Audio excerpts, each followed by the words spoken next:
Essência, vamos conversar sobre essa série. Claro que eu vou falar sobre essa série. Lógico que eu vou falar sobre essa série. Anunciei aqui, convidei a juíza Vanessa para falar comigo sobre essa série e sobre tudo o que ela envolve. Porque eu não sei você, mas se você conhece o trabalho da juíza Vanessa, como eu conheço um pouco, a gente vai assistindo a série pensando, ela trabalhou nessa série, só pode ser.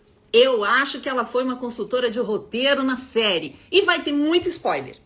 Mas eu não acho um problema caso você não tenha assistido, porque eu assisti, depois eu vi várias análises, discuti, conversei sobre, assisti de novo e até me dei o trabalho de anotar todas as frases ditas por adolescentes, porque eu gostaria de mostrar para vocês onde que estão os indícios de que eles estão reproduzindo um discurso que eles viram na internet e não raciocinando por si mesmos, digamos assim, né? Ou reproduzindo valores da família. Muitas vezes na fala deles, eles estão reproduzindo discursos que eles viram online. Tô esperando aqui a nossa juíza. Enquanto isso, eu vou já anunciar então a série para quem viu e quem não viu. Tem uma coisa que a gente passa batido muitas vezes, que no cartaz, além da palavra adolescência, né, adolescente, tem um subtítulo, que é A Child Accused and Everyone Left to Answer. Ou seja, uma criança acusada e todo mundo responsável por dar uma resposta. Todo mundo tem que buscar essa resposta. Ah, tá aqui a Vanessa chegou! Venha, Vanessa! Vamos começar. Cabelo, ó, meti um cabelão aqui para estar preparada para receber a juíza Vanessa. Oi! Olá! Tudo bem com Tá me você? ouvindo? Muito Que bom. bem. E aí, você me ouve bem? Perfeitamente. Deixa eu só ajeitar aqui a posição do meu telefone. Ah, que bom. Eu falei aqui um pouquinho da série rapidinho, mas eu vou, antes de eu apresentar a série, não, eu vou apresentar a série rapidinho pro pessoal antes de você se apresentar, tá, gente? Só para quem não tá muito ligado, a série conta a história do assassinato brutal de uma adolescente de 13 anos por um colega de classe. Só que a gente vai ver essa história pelo ponto de vista do assassino, que é um menino de 13 anos. A gente vai. Mentira! Pelo ponto de vista das pessoas que estão ao redor dele. Mas a gente não vai saber tanto sobre a vítima, a gente vai saber sobre ele. O que não é uma novidade quando se fala disso em filmes. Geralmente você tem mais a história de quem cometeu o crime. Só que a gente vai ver isso pelo ponto de vista dos adultos que se relacionam com esse menino. Então, e das consequências disso para toda a comunidade. São apenas 4 episódios e a gente pode dividir os episódios assim: a prisão dele, a escola, a cena com a psicóloga e a família. Eu sou a Sheili, sou professora de comunicação e oratória e falo aqui nas redes sobre erradicação da violência sexual e online, porque fui vítima. Então, há muitos anos, há mais de 10 anos, eu falo desse assunto, pesquiso esse assunto me interessa. Então, agora eu vou pedir para a Vanessa se apresentar e responder a nossa primeira pergunta. Quanto você ganhou para ser a consultora desse roteiro, Vanessa? A gente sabe que você trabalhou nessa série. Sheili, maravilhosa, obrigada. Estou feliz da gente estar fazendo essa live aqui tão bacana. Tanta gente pedindo, né, ao longo da semana. Bom, vou me apresentar para quem não me conhece. Meu nome é Vanessa Cavalieri e eu trabalho aqui no Rio de Janeiro há 20 anos como juíza, dos quais 10 dos 20, desses 20 anos, os últimos 10 anos, eu sou a juíza titular da Vara da Infância e Juventude, responsável por julgar todos os adolescentes da cidade, essa cidade tranquila, bucólica, que tem pouquíssimos meninos e meninas envolvidos em atos infracionais, aqui do Rio de Janeiro, toda vez que eles fazem alguma coisa que é considerado crime. E eu sou autora do protocolo Eu Te Vejo, que é um projeto de prevenção à violência nas escolas e à violência entre adolescentes. Bom, infelizmente eu não ganhei nada, acho que me plagiaram, né? Eu estou cogitando aqui um processo de plágio contra os produtores da série. Não, mas brincadeira. Eu, desde que a série estreou no Netflix, eu tenho recebido assim, dezenas de mensagens de seguidores e de pessoas que tiveram me assistindo nas escolas, onde eu fui fazer palestras para os pais, amigos meus, juízes da infância, todo mundo falou assim, nossa, parece que você escreveu o roteiro. Aquela cena final da conversa dos pais, eu só lembrava dos seus vídeos, eu só lembrava das suas palestras. E assim, infelizmente é isso, porque aquilo lá é a minha realidade. Inclusive, assim, minhas amigas falavam assim, nossa, eu tô tão impactada, não paro de pensar na série. A gente marcou um almoço para bater papo sobre a série. Eu e minhas amigas, mães de adolescentes, que eu tenho um grupinho de amigas muito próximas que somos mães de adolescentes. E eu falei pra minha amiga, cara, eu não tô nem um pouco impactada, porque aquilo ali é meu dia a dia, aquilo ali é muito leve pra mim, infelizmente, né? Eu fico impactada quando chega, de verdade, quando eu olho no olho dos pais, quando eu vejo a minha vida do menino destruído, quando eu leio as mensagens do que eles escreveram de ódio às mulheres, aí eu fico impactada, né? Uma sériezinha light, assim, né? Que é só mostra um pedacinho da coisa e que a gente sabe que é ficção.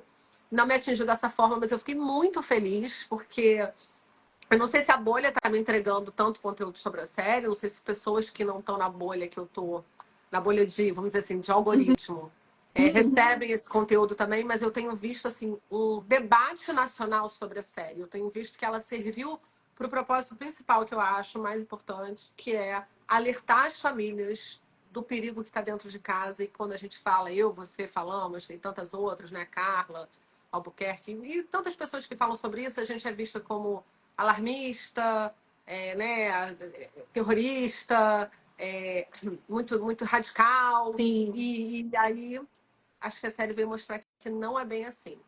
Então eu já vou começar com uma pergunta. Eu tenho até alguns dados, mas eu vou pedir para você nos contar, porque eu percebi que alguns pais não entenderam muito a série. Assim, falaram: não, esse menino é um psicopata, ele tem um problema, isso não tem a ver comigo, isso não tem a ver com a minha família. E eu queria começar te perguntando: você meio que respondeu dizendo que isso é a sua realidade, mas existe esse tipo de crime no Brasil? Meninos jovens, de famílias aparentemente comuns, né, que não tem nada de extraordinário, no sentido de não é uma família que tinha condições financeiras precárias ou que estava em uma área de risco ou de violência muito intensa. É uma família como muitas famílias, como talvez a maioria das famílias. Isso acontece no nosso país? Isso acontece.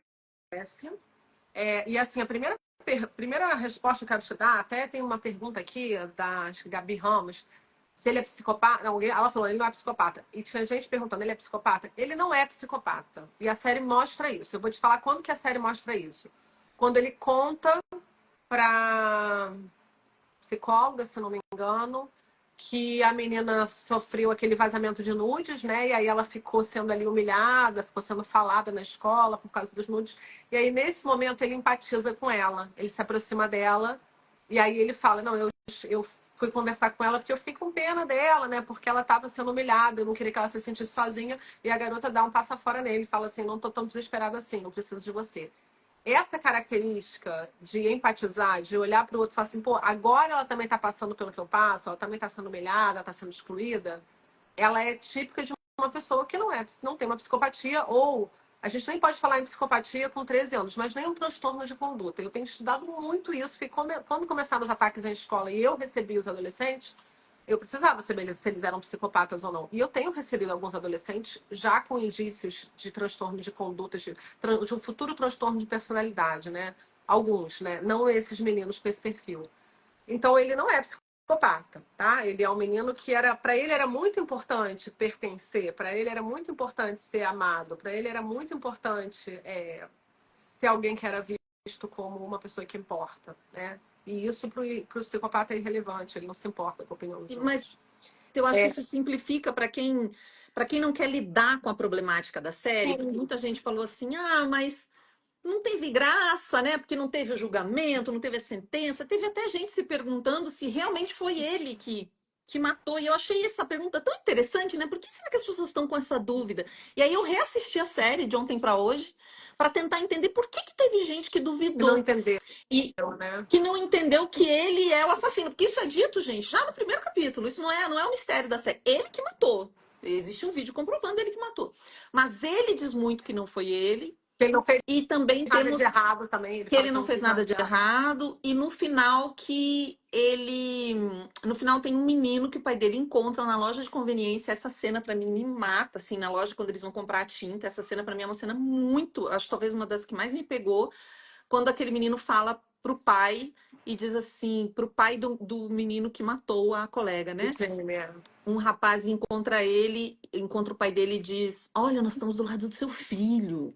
Aquele A vídeo gente tá tá muito mal juntando dinheiro para feito. ajudar Você ele. pode juntar dinheiro, a gente vai apoiar, porque aquilo nem aconteceu. Já que iam fazer um vídeo fake, deviam fazer um vídeo melhor, porque as facadas estão dando nos ossos. Ou seja, uma teoria conspiratória que já estava circulando nesses grupos que disseminam ódio contra mulheres e que esse menino fazia parte. Então o pai também percebe o tamanho daquilo lá, assim. É uma desconexão com a realidade muito grande. Sim. Então fica mais fácil você dizer, não, um menino que matou alguém, eu não tenho nada a ver com isso, a sociedade não tem a ver, É. os pais não têm a ver, a escola não tem a ver, é um caso isolado, né? Eu acho que é isso, eu acho que é isso. Acho que a dificuldade de algumas pessoas de entender, ou de entender que ele, sim, foi ele que matou, que eu acho que é claro na série, também concordo com você, não tem dúvida. Tanto que no final ele fala, olha, eu achei melhor confessar, pensei melhor e eu vou me declarar culpado, né? É a mesma perplexidade que os pais têm no início, né? O pai fala, eu acredito em você, você está dizendo que não foi você. Aí o pai vê, né? Eu já tive essa cena assim na minha frente, não Eu de ia te perguntar isso. isso já aconteceu comigo, não de especificamente de um homicídio, mas assim, de, por exemplo, assalto dentro de ônibus, que o menino jura que não foi ele, e a mãe acredita, e aí tem filmagens dele assaltando. E aí eu falo pra mãe, vem ver junto comigo a cena. E aí a mãe fica assim, chorando, fala assim, eu acreditei em você, assim. Então, assim, isso é comum, essa negação do filho que o pai e a mãe acreditam. Mas você perguntou se isso está acontecendo aqui no Brasil. Está acontecendo muito, muito. Eu posso te contar um caso bem recente que me impressionou, de um adolescente de 13 anos, como o do filme, que chegou na minha vara o processo dele, vindo da Interpol. Então, eu até falei isso recentemente lá no podcast da Rádio Novelo, que a gente recebe muitos processos que começam com uma investigação ou do Nick Mack ou da Interpol. E esse menino foi investigado na Interpol. Por quê? Porque ele estava numa comunidade do Discord de supremacia branca e misoginia. E aí, nessa comunidade, ele fazia apologia ao nazismo, ele falava coisas racistas e muita coisa misógina. Então, tinha falas assim, que as lésbicas são todas fedorentas, que as mulheres brasileiras são podres, que elas tinham que morrer todas, que era bom, que ele queria morar nos Estados Unidos porque lá as mulheres são mais cheirosas, assim, umas coisas assim, sabe? Um menino de 13 anos. Mas o que me impressionou muito no depoimento dele, né? Ele foi apreendido e foi levado para prestar depoimento. E aí ele conta o seguinte, que ele chegou, como ele chegou nessa comunidade? Com 11 anos, então ele estava lá há 2 anos, porque no TikTok, ele pesquisou lá na lupa do TikTok uma coisa que ele ouviu alguém falar e ele queria entender o que era. E aí, parênteses, né, para as famílias que estão nos assistindo, para as mães e pais. Essa geração de adolescentes, principalmente os mais novos aí, que começaram já a usar o TikTok crianças, eles usam o TikTok como uma ferramenta de busca. Eles não usam o Google. Google é coisa de gente velha igual a nós duas, né? Adolescente usa TikTok. E eu vejo isso pelas minhas filhas. Eu tenho uma filha de 16 e uma de 17. Elas pesquisam primeiro no TikTok qualquer coisa que elas queiram saber. Às vezes eu chego com uma novidade, ela fala assim: já vi um vídeo no TikTok sobre isso. Eu não tenho novidade, né? Tudo que eu chego para falar para ela já é velho. Uhum. E qual foi a expressão que ele pesquisou no TikTok com 11 anos de idade? Não, desculpa, extrema-direita. Ele pesquisou extrema-direita.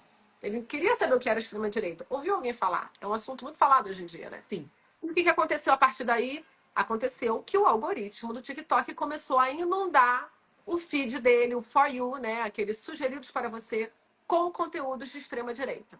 Então, o menino de 11 anos que pesquisa sobre extrema-direita começa a ser massacrado, inundado com conteúdo de extrema-direita. E um desses conteúdos era um link, uma foto de um link para uma comunidade do Discord de extrema-direita. E ele entra na comunidade, e é essa comunidade na qual ele estava, com homens misóginos, red pill, enfim, o nome que a gente quiser chamar, incel, que ficavam lá falando sobre como pretos e mulheres valem menos e têm que morrer e não servem para nada. E aí, olha só o que é mais importante. Ao longo do depoimento, ele diz assim: eu sabia que era errado aquilo que eles estavam falando. E algumas vezes eu tentei sair da comunidade, da panela. Uhum. Mas eu não tenho amigos, eu não tinha com quem conversar. Então eu sempre voltava porque lá eles conversavam comigo. Cara, assim, é destraçalhar o coração da gente. sabe? E aí que eu acho que entra também um pouco desse trabalho que eu tenho feito nas escolas, de falar o seguinte: a gente não vai conseguir prevenir a violência enquanto a gente continuar achando que o problema é a violência. Que o problema não é a violência é um sintoma. A gente tem que olhar o que está muito antes disso, o que tem acontecido com crianças e adolescentes que a gente não está vendo e que levam eles para esses atos de violência extrema.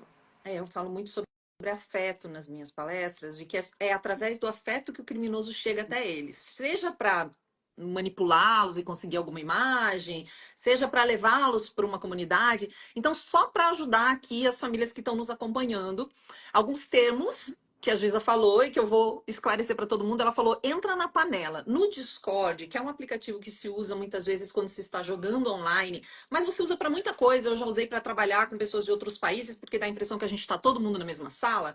Eles chamam as comunidades de panela e quem participa das comunidades de paneleiro. Por isso que ela falou na panela, né? Igual a gente fala, uma panelinha, eles usam essa expressão panela. Outra coisa que você falou aqui, que aparece muito na série, eu acho que os pais mais desavisados não conseguem acompanhar essa linha de raciocínio, que é da misoginia e desses grupos de ódio, red pill, incel, todos esses termos que aparecem durante a série. Então, o que é a misoginia, gente? É o desprezo por mulheres ou ódio por mulheres. Ai, mas que tipo de ódio, Sheili? O que quer dizer? Eu anotei algumas frases que alguns homens da comunidade Red Pill, e aí tem toda uma explicação por que tem esse nome, mas enfim, vocês já devem ter visto algum podcast por aí dessa galera. Algumas frases que foram denunciadas numa pesquisa de 2024, onde foram analisados 11 dos canais, dos maiores canais de YouTube desse pessoal, que tem 4 bilhões de visualizações, todos os vídeos somados, veja, eles são muito grandes, e 1.000 canais do Telegram foram analisados com mensagem. Então, algumas frases são: mulher é para consumo, sem mais. Depois, se é estuprada, acha ruim. Muitas vezes, nos canais dessa galera, eles não falam, mas depois, nos grupos fechados, eles chamam mulheres de depósito de... Isso. É assim que eles se referem a mulheres nesses grupos. Onde um menino de 11 anos chega em quantos cliques aí que a juíza explicou? Então, ó, mulheres que têm filhos não valem a mesma coisa das que não têm. Então, colocando as mulheres em categorias, né? A mulher rodada é um termo que eles usam muito se a mulher já teve mais de um relacionamento. Mulheres tentam te colocar para debaixo delas, não namore uma Sol, que seria uma mãe solteira. Mulheres são manipuladoras e interesseiras, né? Elas seriam misoginia é quando você fala frases ou faz coisas que colocam a mulher como uma categoria inferior ao homem. Essencialmente é isso. E por isso tem uma briga lá na série, não sei se vocês lembram, tem uma briga onde a colega da menina que morreu, da Kate, a Jade, ou Jade, não lembro mais como pronuncia o nome dela, ela briga com o menino e empurra ele. Qual é a primeira coisa que um grita? Nossa, você apanha de uma mulher, ha, ha, ha, ha. Isso é misoginia. Isso é uma coisa que ele está demonstrando uma inferioridade da mulher. Então, eles não podem ter nada de feminino. Mesmo o Jamie, o personagem principal, quando ele está conversando com a psicóloga, 2 vezes ele repete: eu não sou gay. Eu já disse que eu não sou gay.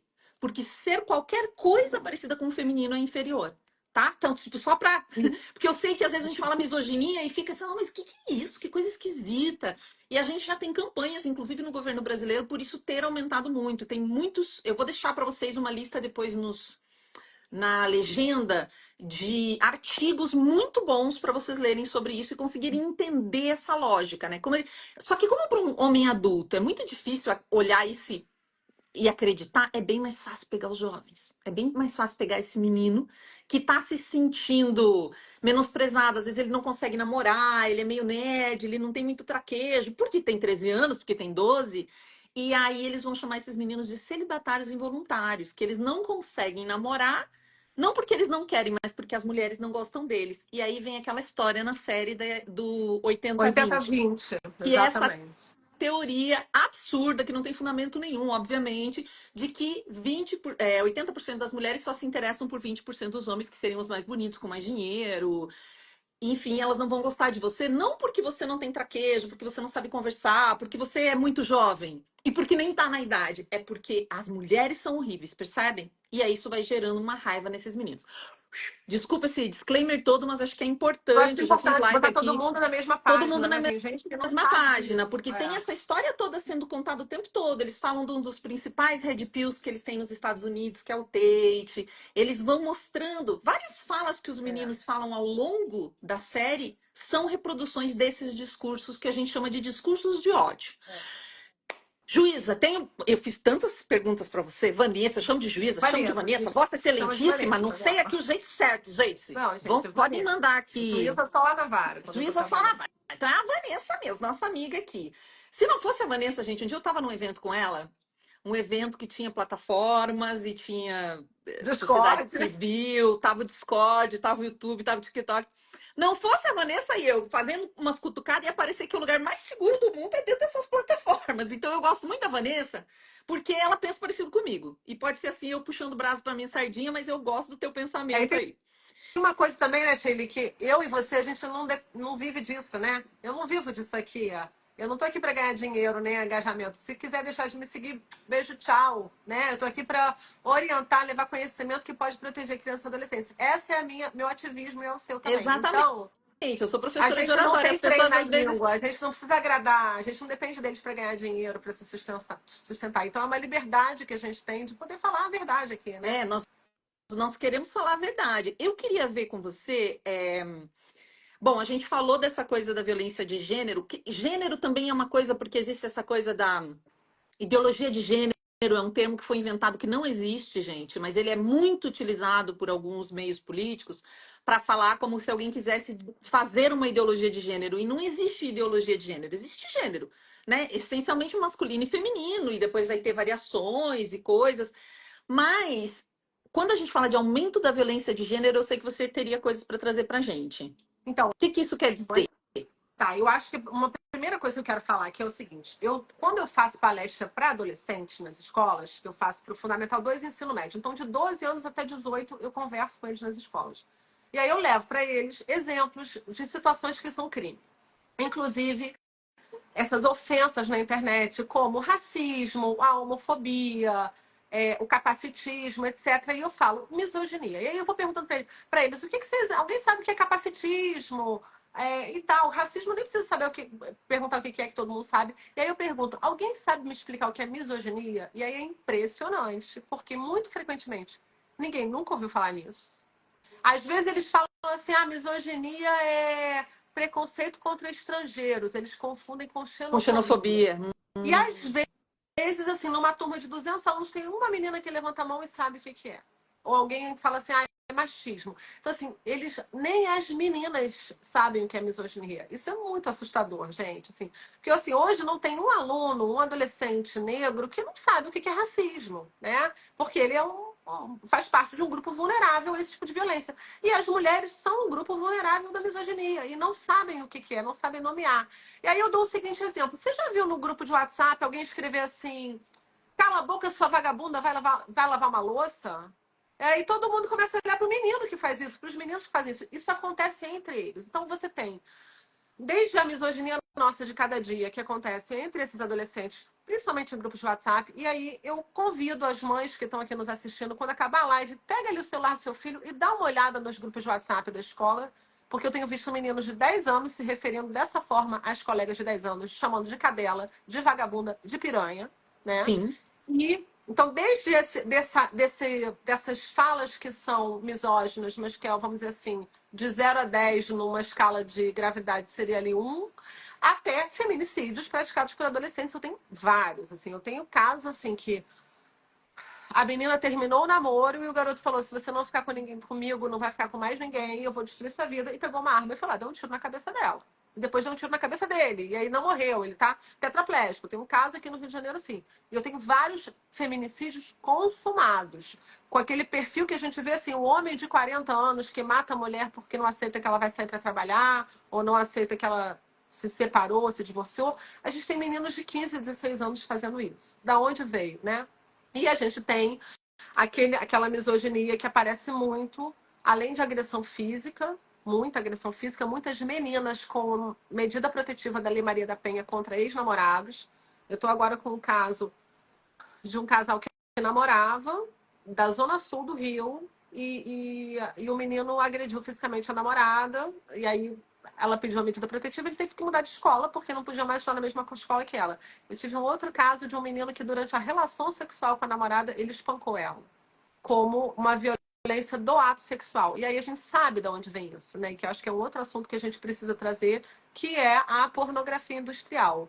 Então, são meninos que nunca tiveram uma relação sexual, que com 10, 11, 12 anos começam a assistir Xvideos, Pornhub, na qual, né, nos quais, nessas plataformas, a grande maioria dos vídeos, principalmente aqueles que não são vídeos domésticos, vídeos industriais, eles são vídeos misóginos e violentos contra a mulher. E aí um menino que Degradantes, inclui cena degradante, explícita de né? violência contra a mulher. Tem muita pesquisa mostrando isso, gente. Exatamente. E tem até uma pesquisa da Universidade de Minas Gerais que está fazendo, uma pesquisadora que está fazendo uma pesquisa sobre isso, sobre o aumento da violência de gênero entre adolescentes por causa do acesso precoce à pornografia nas plataformas de pornografia.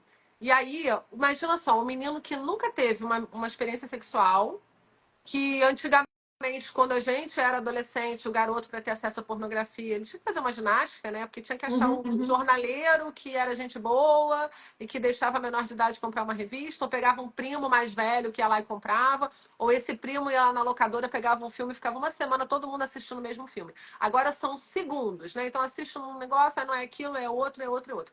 E aí isso vai gerar dois problemas. Um é que ele vai começar a ficar excitado com aquele conteúdo violento, degradante e misógino. Ele Sim, não tem outro parâmetro da experiência. Segundo problema, ele vai criando uma tolerância, uma desensibilização a essa violência. Então, quanto mais ele vê, mais ele deixa de ficar excitado. E aí precisa de outro mais. tipo de estímulo, né? De outro tipo de estímulo, mais violento, ou mais esquisito, ou mais. Enfim, não sei nem a palavra para usar, mas cada vez coisas piores. E e aí a gente tem um problema que eu tenho ouvido falar, de vários médicos falando, de meninos de 18, 19, 20 anos, que estão com a testosterona no pico e que não conseguem mais ficar excitados, não tem mais ereção sem tomar medicação para isso. Porque é tanto estímulo que nada na vida real é tão prazeroso e tão estimulante quanto aquele sexo que não existe e que eles ficam Sim. vendo na Eu fui internet. ver se eu pegava o livro aqui, porque eu não sei, eu achei que estava aqui, mas não estava, que é o Pornland, Como a Pornografia Sequestrou Nossa Sexualidade, da Gayle Dines. Exatamente. Recomendo muito para Maravilhoso. vocês. Vai mostrar o que é a pornografia hoje, como ela reduz a mulher a consumo, né, um objeto realmente. Isso influencia tudo, influencia nas meninas, influencia em tudo, gente.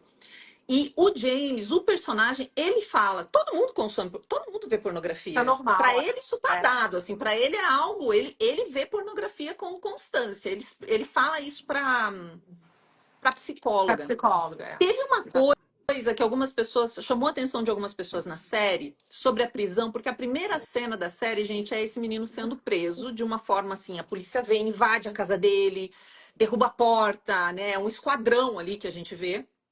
Mas, por mais que a polícia tenha invadido para prendê-lo, todo mundo ficou um pouco impressionado com a gentileza dos policiais no processo todo, porque todas as pessoas do sistema de justiça que veem esse menino ao longo dessa trajetória vem um menino de 13 anos. Digamos assim, não tratam ele como um assassino perigoso, tratam ele como um menino de 13 anos. E isso foi alguns comentários que eu li do pessoal dizendo: nossa, isso aí é irreal, essa polícia é irreal. Eu queria que você contasse um pouquinho como é esse processo, se essa polícia é tão irreal, se é muito diferente da nossa, que diferença é essa que o pessoal olha e fala assim: nossa, mas estão tratando esse menino tão bem. Também tem uma coisa cultural nossa de achar que uma pessoa cometeu um crime tem que ser espancada do momento que ela é presa até, sei lá, né? Então, você acha diferente da nossa Olha polícia? só, eu acho que é importante dizer o seguinte: tem duas polícias, né? Que tem a polícia militar, que é aquela polícia que faz o policiamento ostensivo na rua, que fica ali evitando crimes na rua, que prende em flagrante.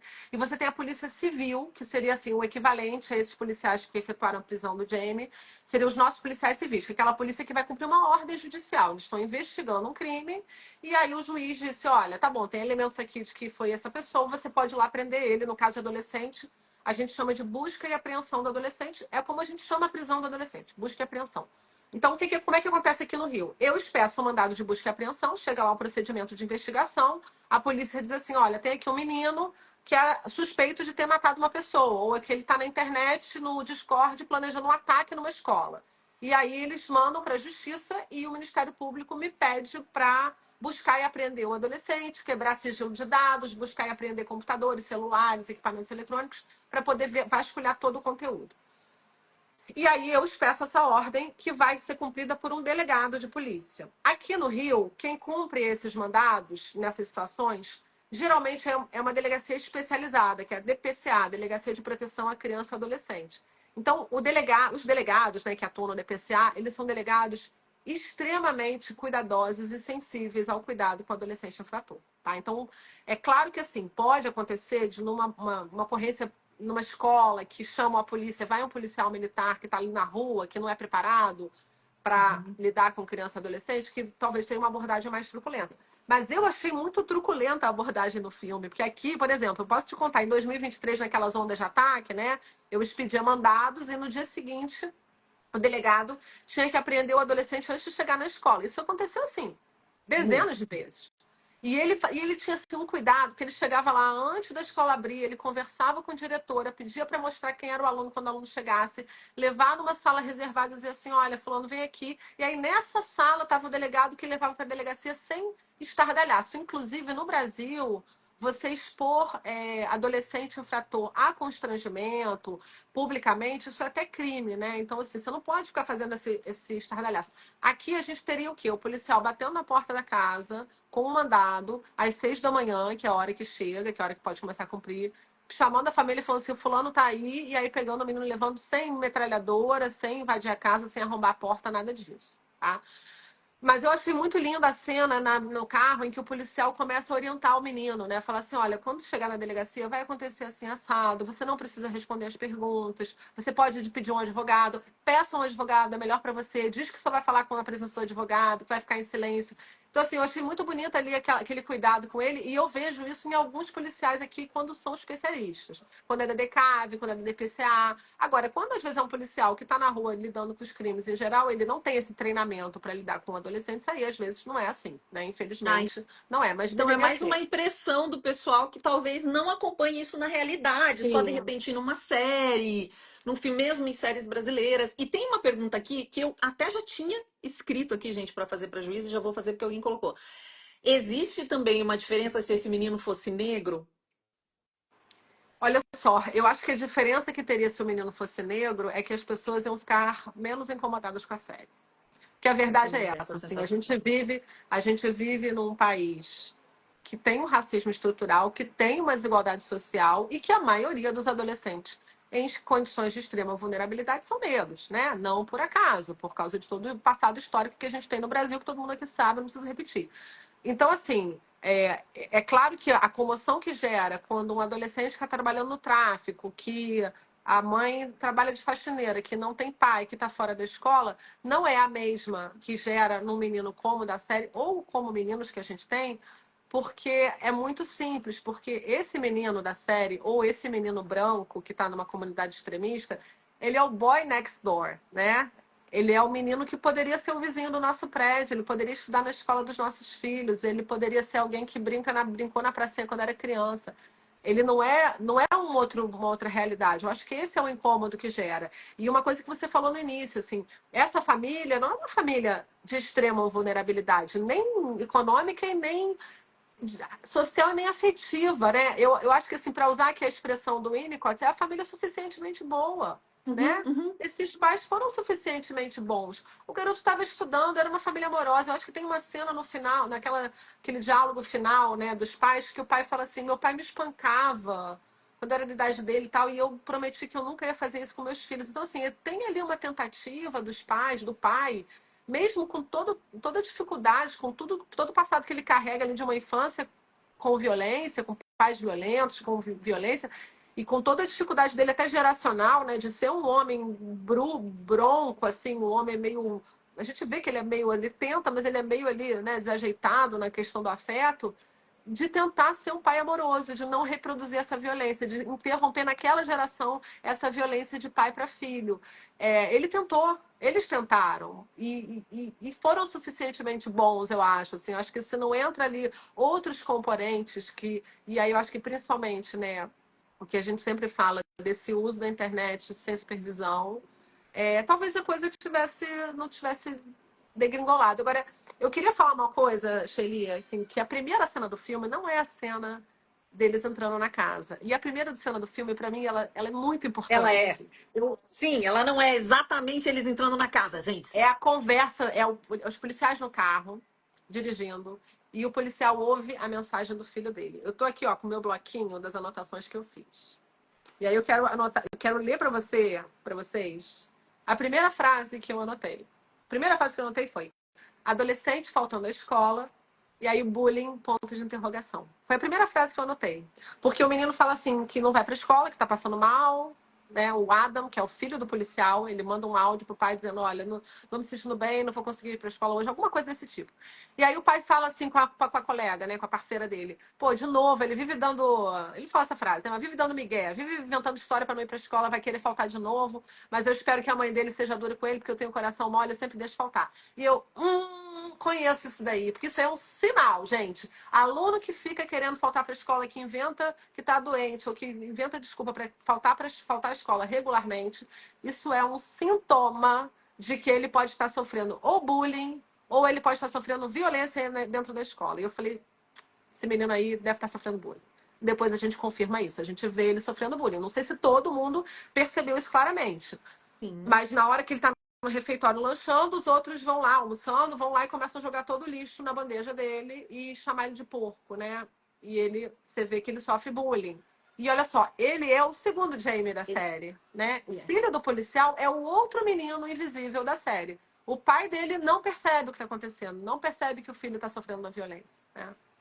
Quando ele percebe, eu acho que isso é bonito na série, porque até a Jade, a amiga da moça que morreu, fala pra ele, né? O seu filho tem problemas aqui na escola. E quando ele percebe, ele decide intencionalmente se aproximar, porque ele é o Isso, ele pai vai chamar ausente, para né? almoçar, Ele é né? o Ele pai vai. separado da mãe que faz o básico, né? Que é, ele até fala, nossa, eu não falava com meu filho assim, acho que faz um ano, que eles têm uma conversa rápida, super curta dentro da escola, e ele fala, ai, não conversava com ele assim há muito tempo. Ele comenta com a colega policial. E aí, intencionalmente, ele faz isso, ele marca com o menino, ele entende que ele precisa estar mais próximo do momento que ele vê aquele horror acontecendo na frente dele, né? E eu me identifiquei nessa cena porque tem uma hora que o filho fala assim, pai, eu vou te contar o que tá acontecendo, você tá passando vergonha, você tá pagando mico. Todo mundo sabe disso. Como é que você não sabe disso? Porque olha o que aconteceu comigo. Eu recebi um processo na minha vara de 2 adolescentes, um casal de namorados que teve um episódio de violência com uma medida protetiva. E são adolescentes que moram num bairro bem perto do meu aqui no Rio.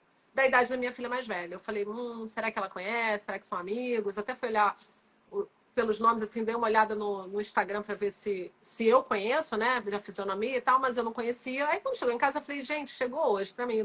Nossa mesa do jantar aqui em casa é bem animada, né? Assim, a gente discute os causos, né? Eu vou contando os causos para as minhas filhas, os que eu acho que são pertinentes para elas saberem. Falei, cara, eu tô tão impressionada, chegou hoje uma situação assim assada. Eu não falei os nomes, elas falam assim, é a fulana e a fulana. As duas falaram ao mesmo tempo, é o fulano e a fulana. Eu falei, e era mesmo. Eu falei, como vocês sabem?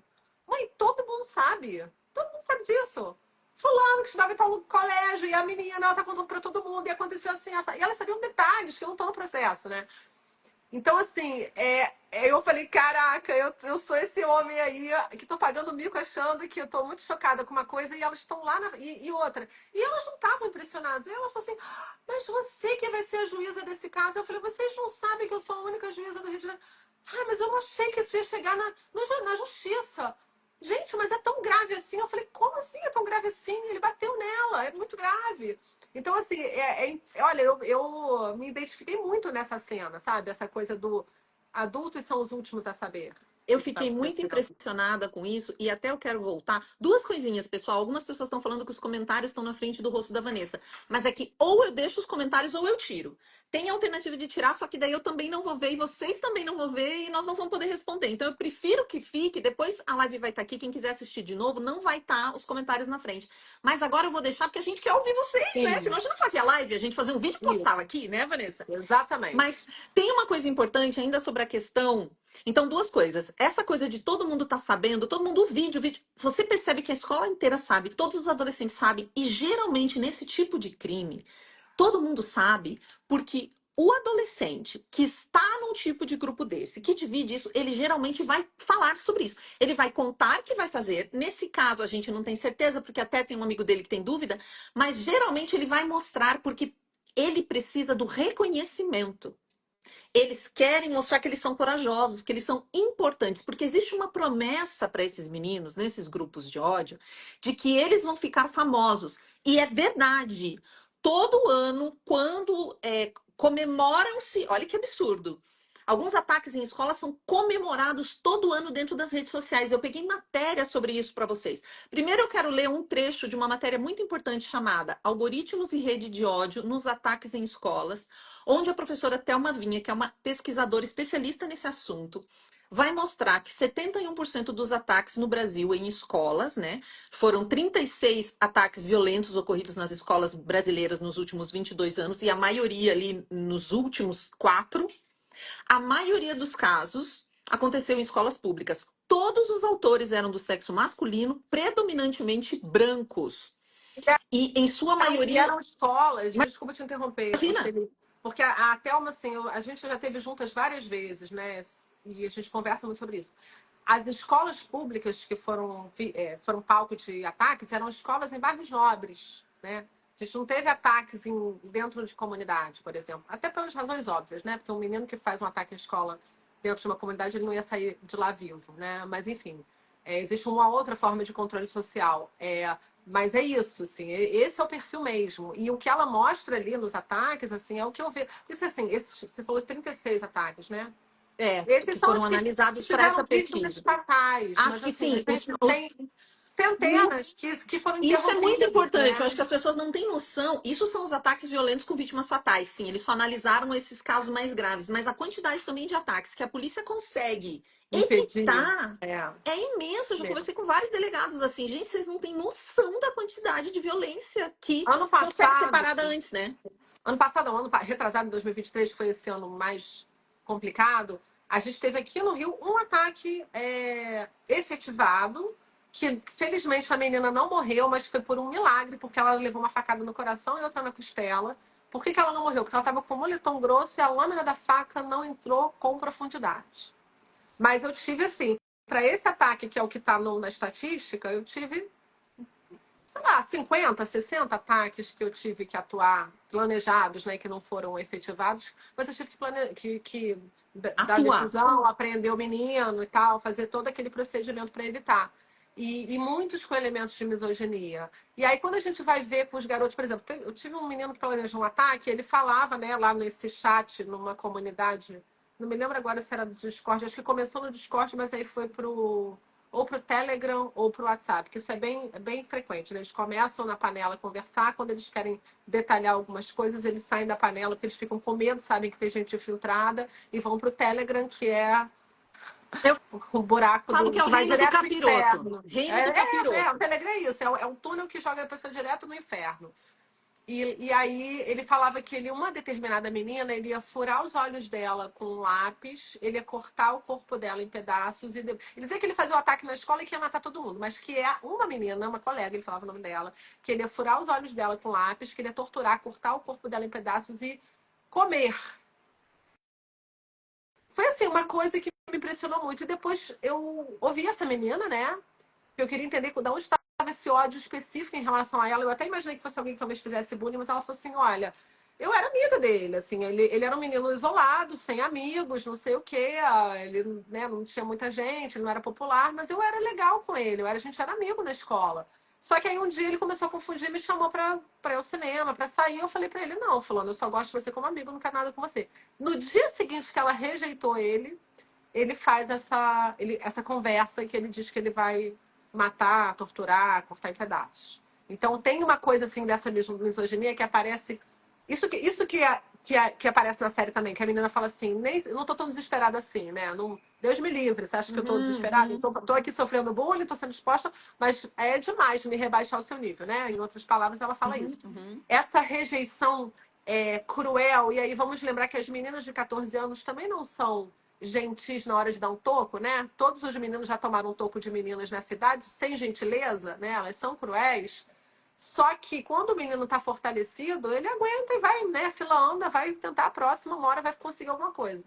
Só que esses garotos, eles não aguentam a rejeição. Eles estão ali muito sofrimento. Acho que tem muitas questões ali de isolamento social desde pequeno, de não pertencer, de ser excluído. A série mostra uma coisa legal também, que o pai fala assim, eu tentei levar ele para futebol, mas ele jogava mal. Levei ele para, acho que lutar, né? Ele fala uma outra coisa, É, esqueci agora. pra Para luta, luta, mas não ele não lembro levava agora pra luta. jeito. O que o menino fazia bem? Desenhar. Só que é uma habilidade, um talento que não é valorizado. Não é Não é, valorizado. não é valorizado também nesse universo masculinista que a gente chama, É- ou até um termo que eles exatamente. usam, que é manosfera ou É, machosfera. No filme eles falam manosfera. é. Aqui no Brasil também se fala Não é manosfera, machosfera. valorizado, né? Você vê que nem o próprio pai valoriza muito isso, né? Falou assim, e depois ele começou a entrar na internet, parou de desenhar. E não é valorizado, acho que nem por esse estereótipo de homem que as meninas também querem se relacionar. Eu acho que tem um componente aí que não é de todo, assim, eu tenho que tomar muito cuidado com essa fala, porque eu não quero parecer que de forma alguma que eu estou apoiando esse discurso, mas não é de todo mentira o 80-20, no sentido de que, sim, acho que talvez 80% das meninas se interessem pelos 20% que são os mais com a beleza padrão, os que são muitos se destacam no esporte, que têm uma aparência talvez mais Do musculosa, assim, mesmo mais jeito que populares. nessa, né, eu acho que a gente pode Nessa fazer o idade, recorte né? nessa Nessa idade, idade, como todos isso. os meninos gostam da menina popular. A gente tem Popular, mais aqueles bonita, mais nessa com idade, corpão. gente, quando o homem Nessa adulto tá falando idade, isso, eles eu tenho que estão tomar simplesmente não cresceram, isso, tá? Nós estamos exatamente. falando Não, de então eu quero tomar muito adolescente. cuidado para falar isso, assim, porque eu não quero ser mal interpretada, né? Então, mas quando a gente olha esse universo da adolescência, e eu vivo isso, assim, 24 horas por dia, porque eu vivo isso na vara com adolescentes e com as minhas filhas. Eu tenho duas filhas adolescentes, eu convivo demais com os amigos delas, eu sou uma mãe ativa na escola, eu sou representante de turma, então, assim, eu vejo muito as interações entre os adolescentes. E isso é real. Aquele menino que é o, entre aspas, nerdola, que é a expressão que eles usam aqui no Rio, não sei se em outros estados também falam nerdola. Aquele nerdola que é um menino muito estudioso, que é um menino muito inteligente, que é um menino que não joga futebol, que não é... Ele não é popular com as meninas. A verdade é essa, assim. Ele raramente ele vai ali ser um menino que vai ficar com um monte de menina numa festa. Não vai. E aí, só que assim, isso pro garoto que tá ali começando a sua sexualidade latente ali, começando a aflorar, né? Crescendo com 13, 14 anos, querendo ficar com as meninas, beijar na boca, né, se sentir amado, querido, desejado. E não acontece. E ao mesmo tempo vem uma explicação rasa e muito fácil de entender por que isso não acontece. Isso não acontece, aí vem o discurso misógino. Porque elas são interesseiras. Por que isso? Porque mulher é tudo isso. Porque mulher não serve pra nada. Aquela explicação do incel mesmo, né? O discurso misógino que é entregue para os incels dizendo assim, ó, isso tudo que você está passando, a culpa é delas, né?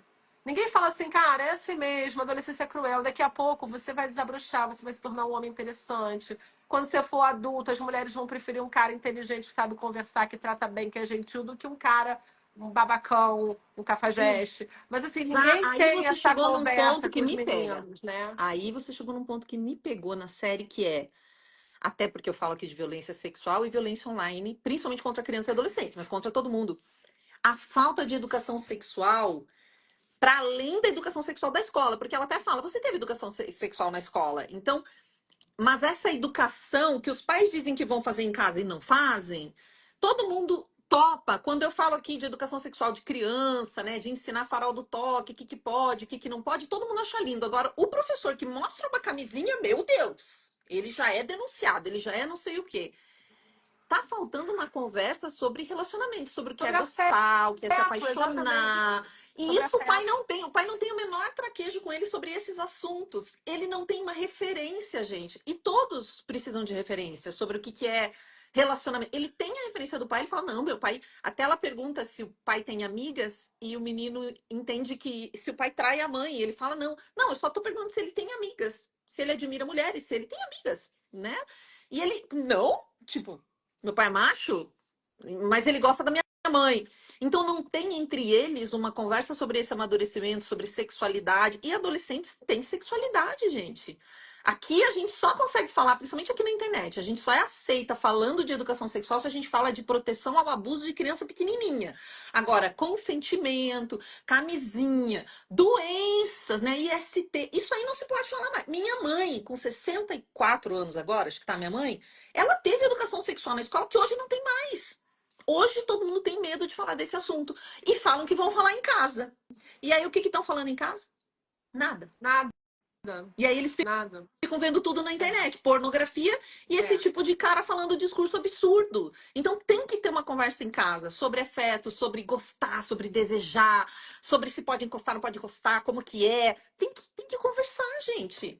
Por favor. Sim. Me desesperou muito essa cena, porque eu vejo aqui, tem professora que me escreveu outro dia, a disciplina dela não envolve sexualidade, mas ela disse que ela comentou alguma coisa sobre sífilis, e a gente está com surto de sífilis em vários estados, e ela resolveu trazer IST e explicou. Adolescente de 17 anos, gente.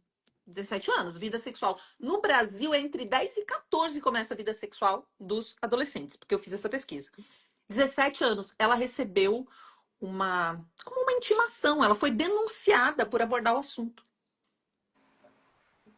Então a gente tem que apoiar a educação sexual nas escolas, já que em casa a gente tem muita dificuldade por N tabus. Então tem que ter escola, tem que ter em casa, tem que ter tudo, porque eles ficam sozinhos com os sentimentos e daí vem alguém de fora e influencia seu filho. Acho que a série fala muito disso também, né? Quem é que está influenciando os adolescentes? Sejam os meninos, quem é que está influenciando? Porque a filha também me pega uma cena final onde a menina tá com uma roupa e o pai fala que ela tá bonita. E aí ela fala, é tudo sobre combinar. Ela fala uma frase de internet, assim. Aí a gente vê que ela também tá Sim. sendo influenciada por internet o tempo inteiro. Não daquela coisa horrível dele, mas as ideias de moda que ela tem. Ela tá o tempo inteiro no celular, né? É. Volta e meia, você tem os pais conversando e a Aliás, menina assim. a escola toda, né? Eu fiz umas anotações aqui sobre a escola, sobre o segundo episódio, que é aquele que é passado mais na escola. E algumas coisas, assim, eu queria trazer porque me impressionaram, acho que merecem ser comentadas. O primeiro é que ele pede, assim, as imagens, pergunta se tem imagens de câmera de segurança, tem uma questão de detector de metais, assim, essa coisa que muita gente, na época lá dos ataques, ficou falando, tem que botar detector de metais nas escolas, tem que ter câmera, assim.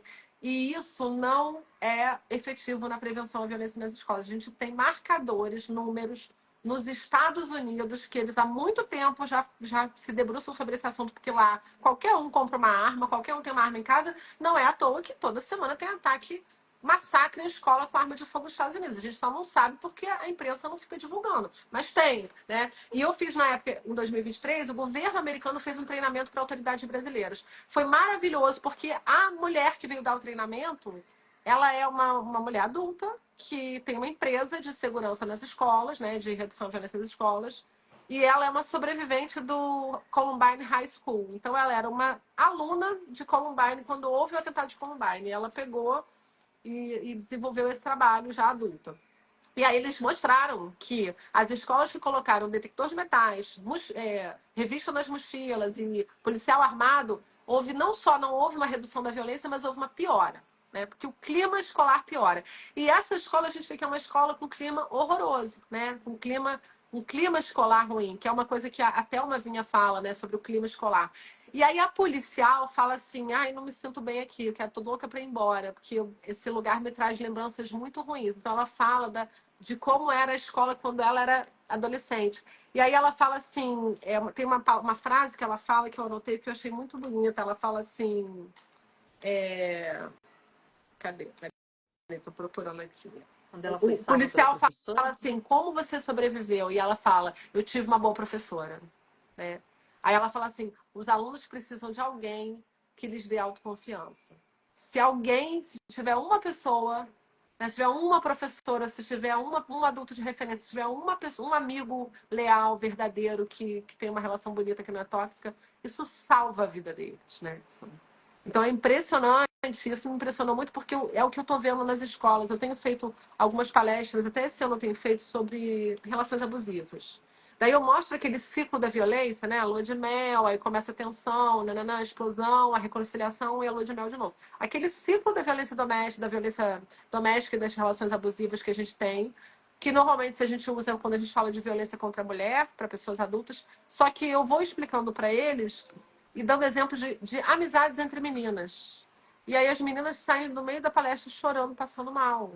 Porque as relações das meninas estão extremamente tóxicas, né? Extremamente abusivas. Essa coisa, as meninas fazem gaslighting, elas começam a excluir alguém, e aí a outra que está sendo excluída vai perguntar por que está sendo excluída. Elas falam, não, a impressão sua, amiga. Não, a gente não foi para lugar nenhum, não te chamou. Não, a gente.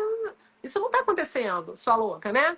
Uhum. E então, assim, o clima escolar está muito ruim. Aí, esse clima escolar ruim, com pessoas sendo ridicularizadas, sendo excluídas, sendo humilhadas, faz bullying, ninguém vê o bullying. Gente, a cena do bullying contra o filho do policial. Tinha um inspetor lá, um professor, alguém lá, um adulto da escola vendo acontecendo, o cara não faz nada. Só quando tem É assim, o policial dentro da sala e daí ele fala, na minha sala depois, né? Mas só quando o pai da criança está presente. Tem uma coisa que você falou que eu não quero deixar passar e que vale a pena enfatizar para vocês aqui. Eu também já vi sobreviventes de ataques em escola nos Estados Unidos quando eu fui para o Festival de Educação no Texas e eles estavam falando disso que você trouxe que o armamento, policiais armados, detector de metais, câmeras, não aumenta a segurança. E isso aconteceu, principalmente no sul do Brasil, minha família é do sul, quando teve o ataque na creche em Blumenau, né, que apavorou muito as pessoas. Eu não sei se, imagino que a maioria daqui que está nos vendo lembra que foi um negócio assim horroroso em muitas instâncias, horroroso, claro, pelo crime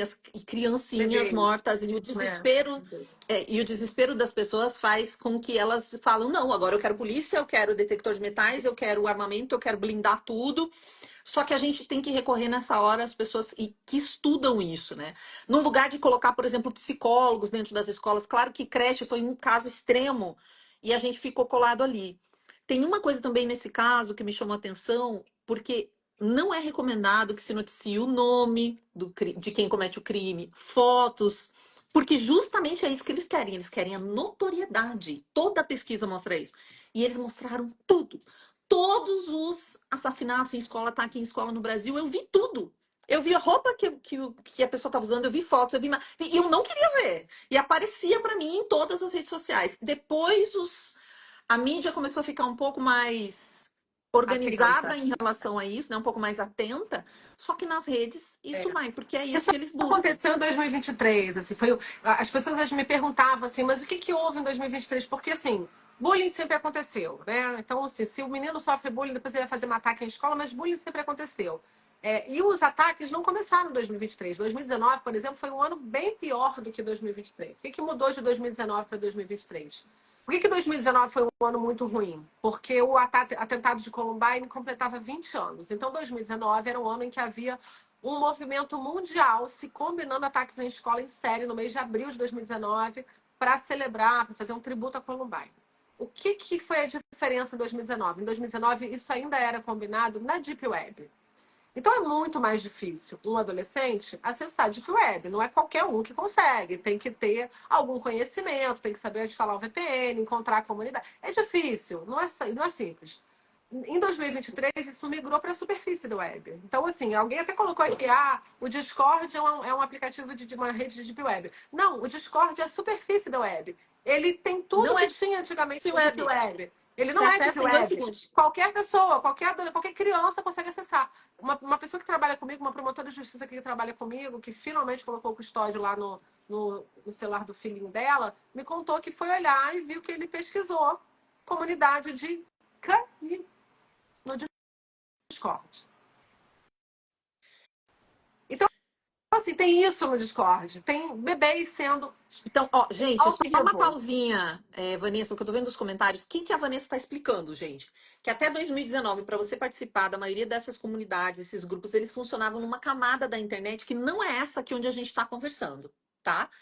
a partir de 2019, eles vieram para a superfície, ou seja, essa mesma internet que a gente usa. Eu estou falando na linguagem mais simples. A gente chama de Deep Web ou internet profunda, essa outra internet que é mais chatinha de acessar, mas que hoje tem tutorial no TikTok de como acessar lá. E é lá que se comercializam armas, coisas ilegais. O negócio é violento lá, porque é mais difícil de acessar. vendem pessoas Tráfico de escravos, gente, de criança é o diabo. pessoas É um horror. escravizadas, Mas horror. eles não estão mais lá, eles estão no TikTok, estão No Discord. nas comunidades do X, Sim. estão em tudo que é lugar. Agora eles não se escondem mais, eles estão em podcast falando na nossa cara, assim.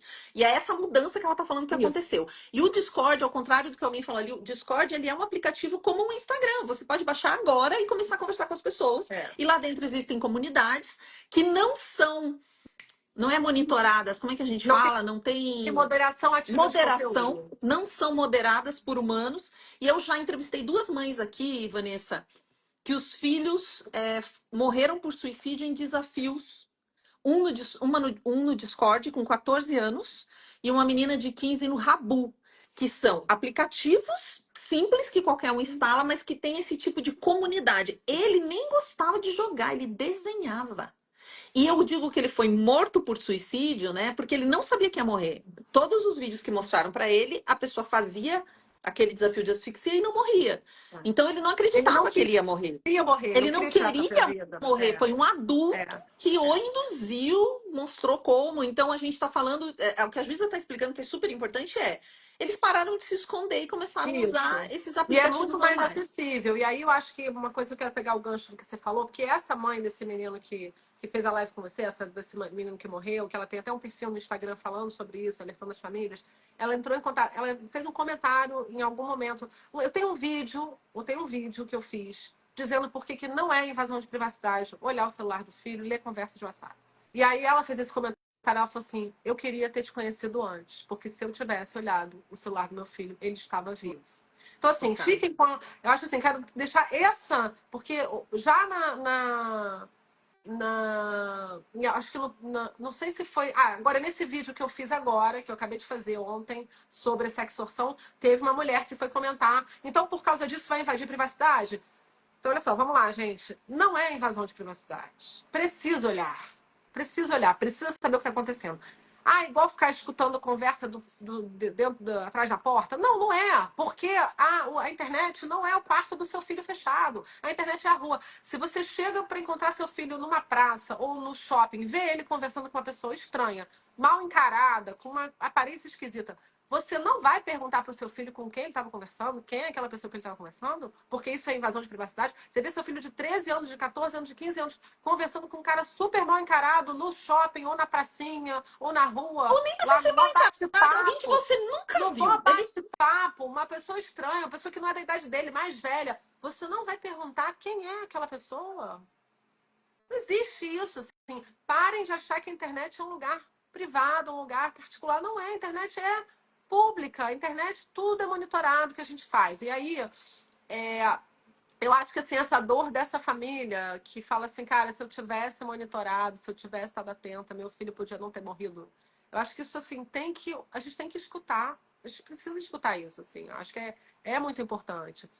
E eu separei umas falas do Jamie para psicóloga, que eu acho que são também legais da gente comentar. Eu tô sem horário. Se você quiser continuar, eu não preciso Vamos, eu parar. não. Se a live cair, a gente volta, porque eu não sei se Tá. ele tem um limite. Antigamente ele tinha um limite de 1 hora, agora eu acho que tá com uma Mas a hora e gente meia, já então a passou de gente tem 1 hora, tempo. né? A gente Não, eu tá. acho que ele tá com 1 hora e meia agora, então a gente tem tempo. Vamos Tá, lá, vamos beleza. falar um Então, pouco olha disso e só. já vamos começar a dar essas dicas, que eu acho que é o que muito de vocês Sim, querem. Então, já gravaram aí no coração que não existe privacidade? Que se você pergunta pro seu filho de 13 anos fala, mãe, vou sair.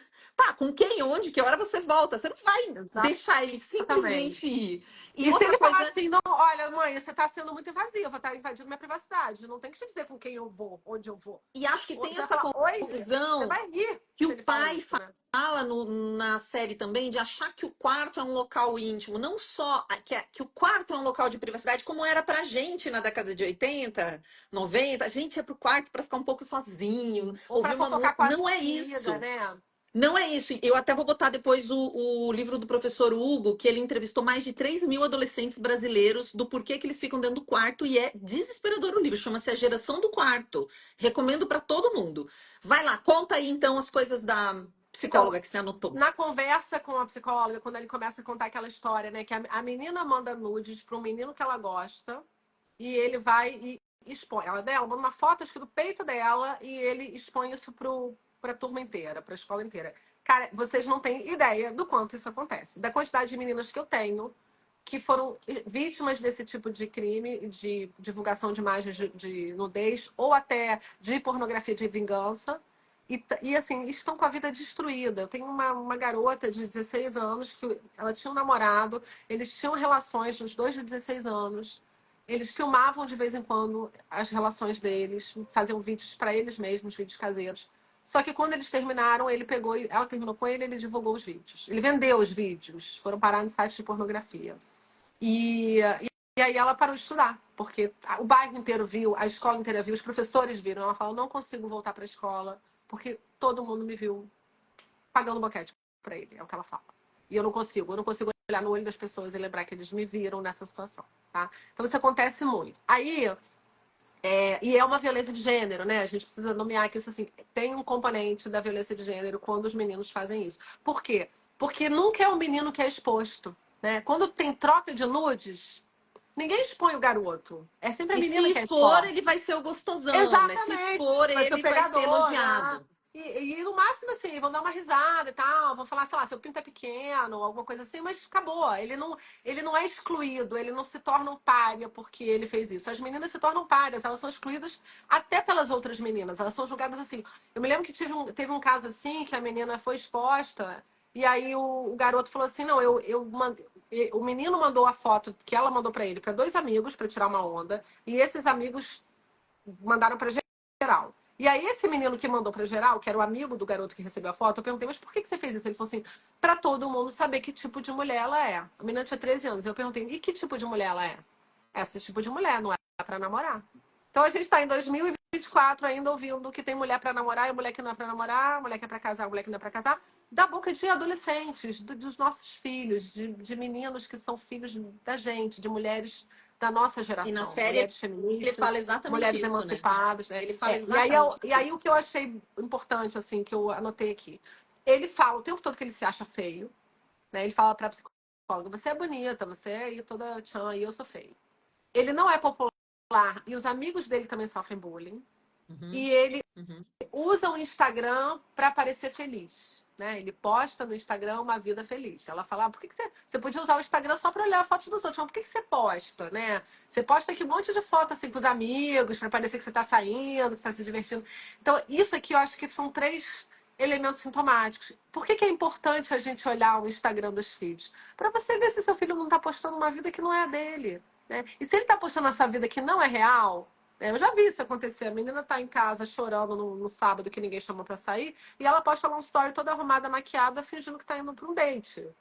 Pra parecer que ela não tá excluída, sabe? Eu já vi isso acontecer. Então, assim, isso aqui são sinais de alerta. Como não querer ir pra escola é sinal de alerta, essa coisa de se achar feio, não ser popular e sofrer bullying é fator de risco, sabe? É fator de risco pra ser aliciado por comunidades. Porque, olha só, o ser humano, vamos lá, deixar isso muito claro.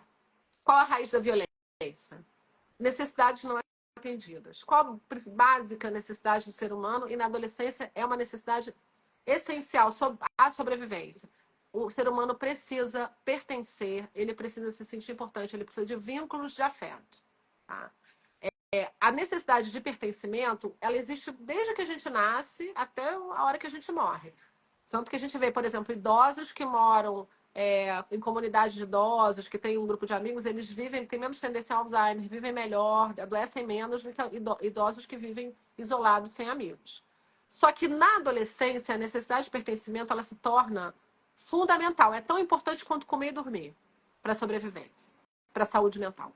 Então, um adolescente que não tem um grupo, ou que não pertence, ou que não tem amigos, ou que todo mundo exclui, que sofre bullying, que não tem nenhum amigo bom, um bom amigo, aquele amigo com quem você pode ali contar, conversar, que gosta de verdade, que não faz bullying, que não humilha, esse adolescente está correndo risco. É como se ele estivesse passando as noites sem dormir, ou se ele estivesse passando fome.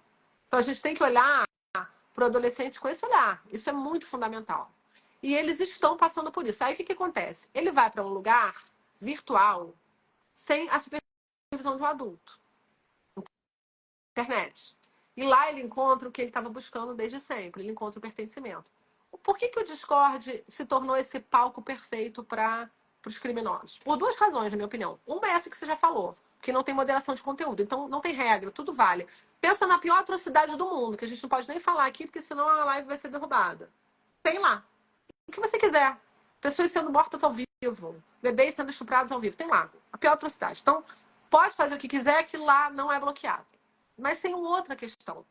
A arquitetura da rede do Discord, ela favorece demais essas pessoas que se sentem sozinhas e que não têm pertencimento. Porque você tem a panela, e dentro da panela você tem uma estrutura de hierarquia que favorece isso. Então você tem o membro da panela, mas você tem os administradores e você tem o dono da panela. E eles negociam as ações que as pessoas têm que desempenhar dentro da panela com uma premiação dentro através do crescimento dessa hierarquia. Então, eu tenho uma menina que chegou para mim com 16 anos, que ela fazia parte de uma comunidade de luz. Luz é uma designação lá do Discord que significa comunidade de automutilação, tortura de animais e instigação ao suicídio. E aí ela estava toda cortada e convencendo outras meninas a se cortarem. E aí, de novo, a história dela. Uma menina com uma família totalmente disfuncional, abandonada pela mãe, morava com a avó uma pessoa que sofria violência doméstica na frente da menina, sem noção assim das coisas, não sabia nem ligar o celular direito, então não tinha condição de monitorar. A menina sem amigos na escola e tal. E aí ela, com 12 anos, apareceu no For You, apareceu no Discord, lá no For You do TikTok, né? Daquela sugerido do TikTok, um link para uma comunidade de automutilação e suicídio. Ela tinha 12 anos. Ela era uma menina de 12 anos que, como tantas outras, provavelmente as filhas de muita gente que está assistindo a gente, via dancinha do TikTok. E aí, nesses vídeos, já começou a aparecer esse link. Ela clicou para ver e viu várias meninas se cortando. Primeiro ela só ficou olhando, depois ela começou a fazer também. E aí ela começou a se envolver com aquelas pessoas que davam atenção, que conversavam. Aí ela foi, em determinado momento, uma pessoa da comunidade, da panela, ofereceu para ela que se ela trouxesse outras meninas para fazerem isso também, que ela ia ganhar o status de administradora. E aí ela trouxe, porque ela queria ser administradora, né? Ela não era ninguém do lado de fora, e lá ela era alguém. E aí, por fim, quando a Interpol já estava investigando, ele ofereceu para ela, o dono da panela, que se ela levasse uma menina para tirar a própria vida ao vivo na panela, que ele entregava a panela para ela, ela ia ser a dona da panela, que tinha 1.000 membros. E aí foi nesse momento que ela foi apreendida. Então, é isso, gente, assim. Isso é multifatorial, tá? É multifatorial. Um menino que está com a autoestima bacana, que está sendo visto, que não está invisível, que está sendo valorizado, que está sendo reconhecido como alguém que importa, com as suas características, dificilmente ele vai ser aliciado por uma comunidade dessas, assim. E as pessoas falam muito assim, mas a família, e a escola, isso não é papel da escola. E aí, gente, olha só, a família, se as famílias fossem esses lugares maravilhosos, onde todas as crianças e adolescentes são bem cuidados e têm suas necessidades atendidas, não sofrem violência, eu estaria desempregada. Aliás, o meu sonho é ficar desempregada, como é o sonho de todo juiz da infância. Porque o dia que todas as crianças forem bem cuidadas nas suas famílias, o juiz da infância não vai mais existir. A gente só atua quando tem risco, vulnerabilidade, né? Então, assim, esse mundo ideal em que as famílias dão conta, ele infelizmente não existe. A gente gostaria que existisse, mas não é real. A adolescência é difícil, é um risco para a saúde mental, os adolescentes sofrem muito. E eu acho que é importante o que você está trazendo, porque o que a juíza está trazendo para a gente, né? Tem que monitorar, não existe essa coisa de privacidade. Eles são acessados no TikTok, no Instagram, na superfície de qualquer rede social. E mesmo, eu vi um pai comentando uma coisa muito legal. Ele falou, mesmo que eu acesse, né? Ele viu a série e falou, mesmo que eu acesse, que eu acompanhe, talvez eu não entenda, porque eles vão estar falando em código. Então, por mais que você acesse, que você acompanhe, que legalmente é sua responsabilidade fazer isso, você tem que estar próximo dele nesse outro lugar emocional que a Vanessa está trazendo, que é dele ter coragem de falar com você se algo acontecer. Tem uma coisa que vocês têm que falar com os seus filhos que é, se der ruim, eu falo muito de riscos no digital, dou muita palestra para essa faixa etária e também de 6 a 12 sobre riscos no digital, porque a gente dá celular para crianças de 6 anos aqui no Brasil. Você tem que falar para eles assim, filho, você tá com o celular aí. Se der ruim, Se você fizer uma merda, se alguma coisa acontecer, fala comigo. Eu não vou tirar o celular. Eu vou te ajudar a resolver. Dê uma certa tranquilidade, porque se você só ameaçar e dizer, ó, faz coisa errada pra você ver como eu vou tirar esse celular, ele só vai esconder de você. E aí, quanto mais distante ele tá de você, mais próximo ele tá do criminoso. É batata. O criminoso sabe que o adolescente, que a criança vai ter medo de você, então ele já constrói isso na cabeça deles, do tipo, sua mãe não vai acreditar, sua mãe vai brigar com você, seu pai vai brigar com você, é melhor você me fazer tal coisa que ele tá exigindo, sabe? E aí, desculpa, pode ir. Não, eu só ia complementar isso, que realmente, assim, eu lido com muita criança vítima de estupro, né? Estupro mesmo na vida real, né? No presencial. E raramente a revelação da violência sexual vem através dos pais. Eles revelam em outros lugares, na escola, para um amigo e tal. E aí sempre eu pergunto, mas por que você não contou para sua mãe, para seu pai? Ou a própria criança fala espontaneamente.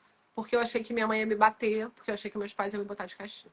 Isso é uma fala praticamente comum a todas as crianças que sofreram violência sexual. Eles acham que vão ser punidos, castigados pelos pais se eles contarem que eles sofreram abuso.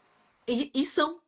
Eu tenho um grupo de apoio a vítimas de violência no Face, só um parênteses, de uma menina de 13 ou 14 anos me buscou uma vez perguntando se eu que falava desse assunto, e daí ela me contou que um parente dela, que namora uma tia, eles tinham ido embora da cidade, ele já tinha violentado ela quando ela tinha 9, e agora ele tinha voltado para a cidade, e ele estava sempre mandando mensagem esperando ela na saída da escola.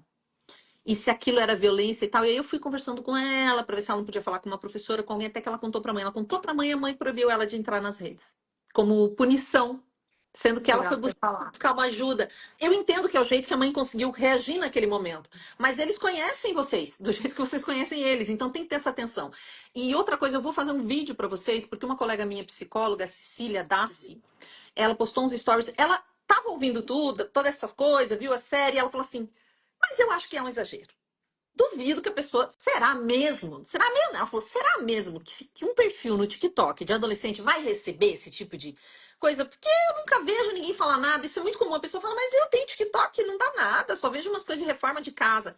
Ela fez um perfil como se ela tivesse 18 anos, porque o TikTok não aceitou uma idade menor.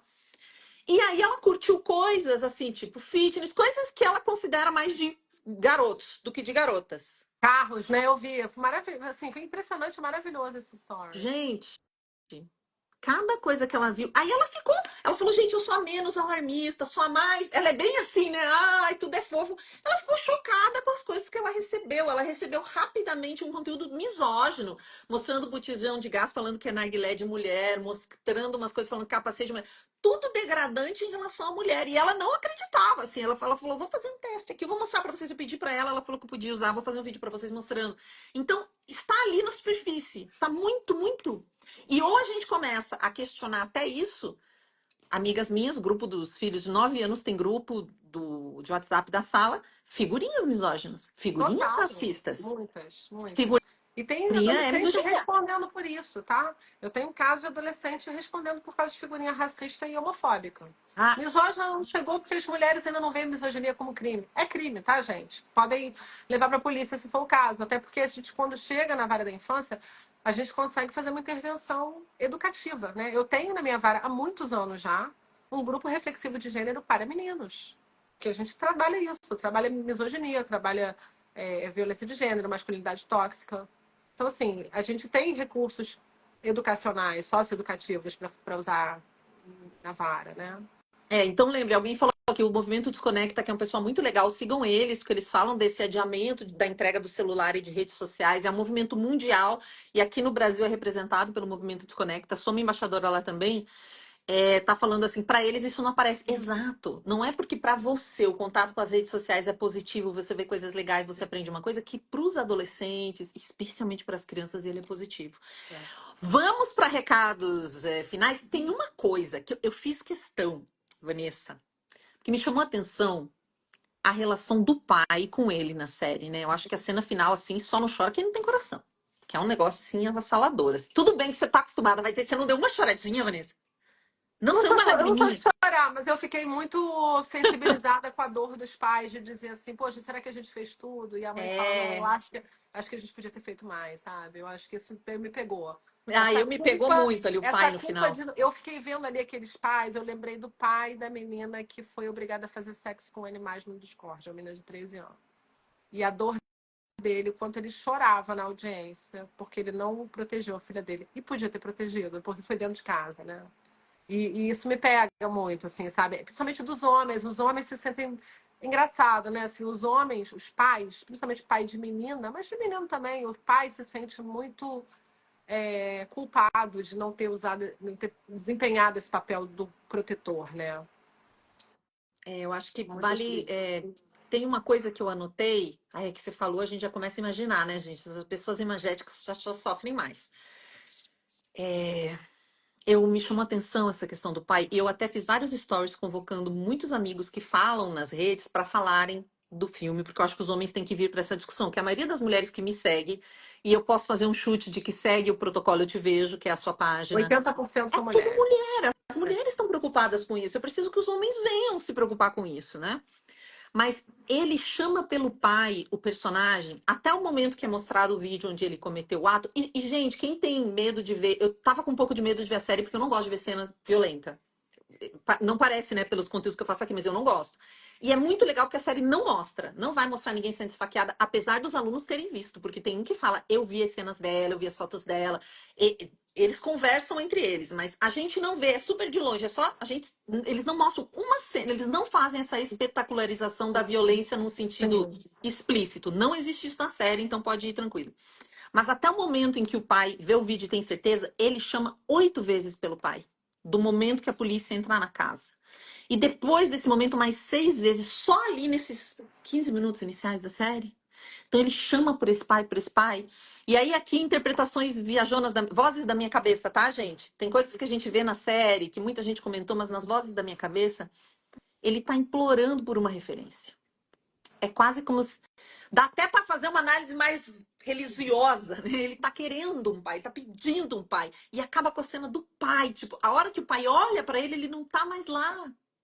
Ele é um ursinho, o pai pega um ursinho e pede desculpa pro ursinho e põe o ursinho para dormir onde o menino dorme. Eles só entram no quarto do menino depois que o menino já não tá mais lá. Muitas pessoas que falam de cinema analisaram como um luto, assim, essa cena, como se o menino tivesse realmente morrido, porque o menino que eles conheciam morreu, né? Mas É. essa coisa dele E, chamando e, pai, na, pai, e na pai, eu comecei a Inglaterra, contar. e tem uma referência também que é na Inglaterra, não sei se as pessoas sabem, mas assim, na Inglaterra e em vários países do mundo, no Brasil não tem isso. Quando um adolescente mata, né, pratica um crime de morte, ele é julgado como adulto. Ele pode vir a ser julgado como adulto e aí ele pode até receber prisão perpétua, né?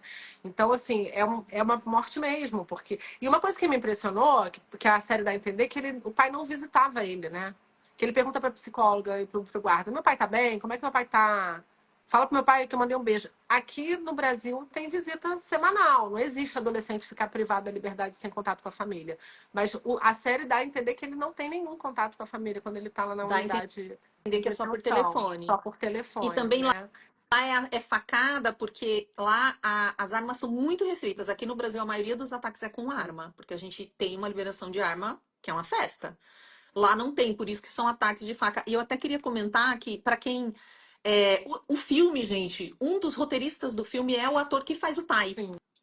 E ele teve a ideia de fazer essa série porque ele viu, ele mora lá, e ele viu 2 casos super parecidos de meninos que tinham matado meninas à facada. Um num lado do país e outro no outro lado. E ele começou a se perguntar, mas gente, como que pode uma coisa tão violenta, tão extraordinária, fora da curva, deveria ser um troço assim, 1 em 1 milhão, está acontecendo com tanta frequência em lugares diferentes do país. E foi nessa que ele começou a pesquisar o assunto e que ele descobriu as comunidades online, e que ele foi estudar o que é misoginia e que ele entendeu que existe influência nas redes. Ele também não sabia. Então é muito legal para quem quiser buscar um pouco sobre isso, os motivos que levaram a série a acontecer. E o próprio pai é um dos roteiristas, então eles improvisaram muito dentro das cenas. Eles contando como foi gravar é muito bonito, assim. Fora que cinematograficamente a série é um arraso porque ela filma tudo em plano sequência, que é muito difícil. Que é assim, você liga a câmera e deixa ela ligada até acabar Não cada tem episódio. cortes.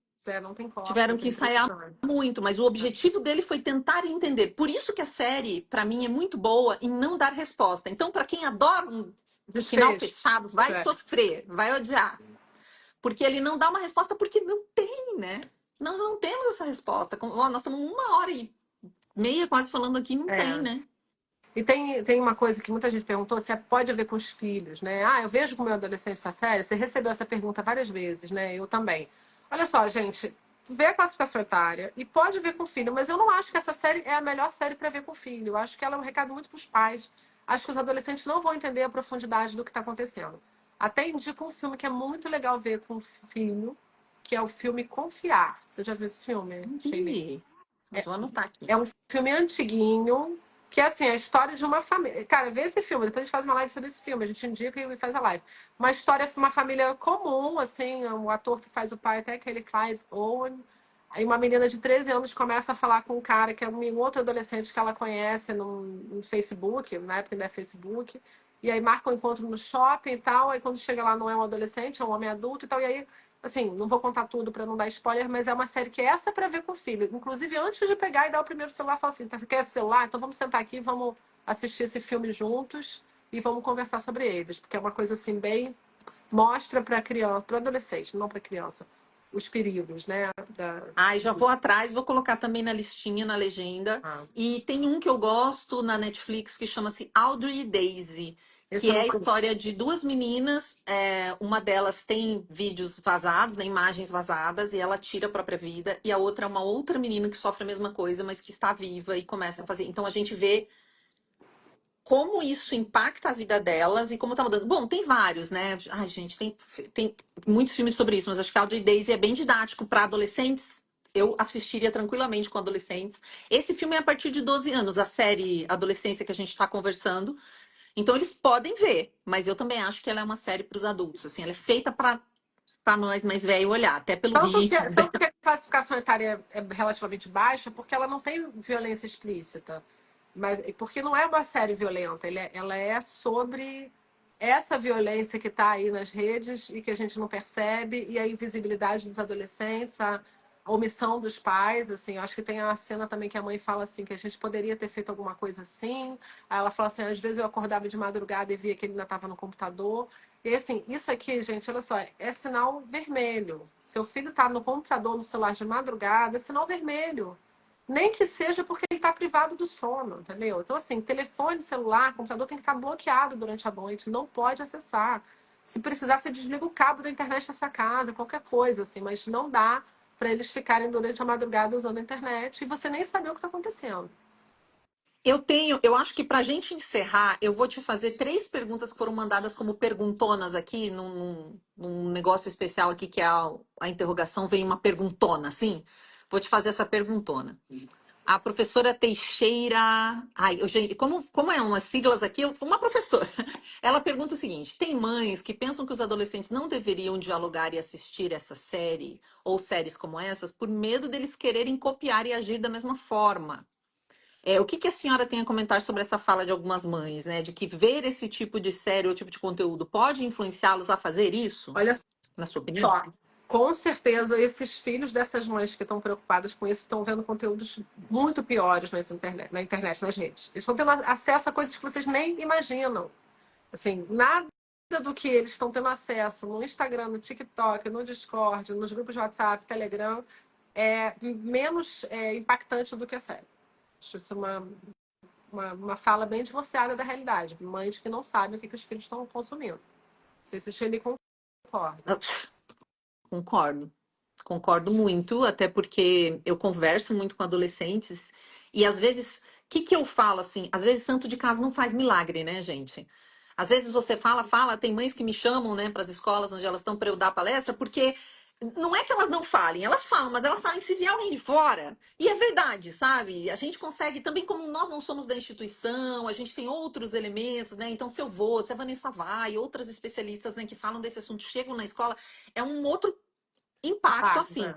E eles contam pra gente coisas que eles não contam pra vocês, Exatamente. infelizmente, Contam assim. muita Eles coisa. me escrevem. Teve uma menina que me escreveu aqui falando, porque me falaram que tinha muito conteúdo de autolesão e suicídio assim em TikTok, em Instagram, mas eu nunca vi, né? Porque eu sou adulta.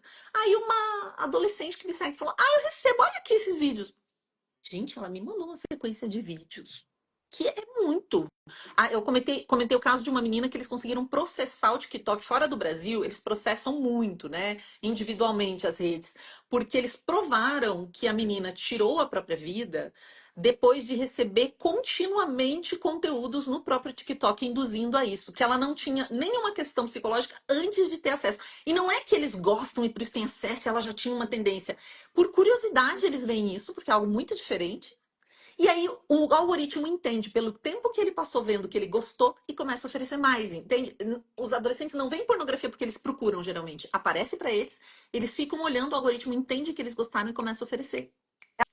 Enfim, mais um. Essa pesquisa da Universidade de Minas, que eu falei, da pornografia, eles verificaram que a maioria dos adolescentes que têm o primeiro contato com a pornografia foi pesquisando sobre questões de educação sexual, não foi pesquisando pornografia, foi tipo, como são feitos os bebês, alguma coisa desse tipo, e aí eles recebem, na primeira ou na segunda digitada no Google, eles recebem um link para um site de pornografia.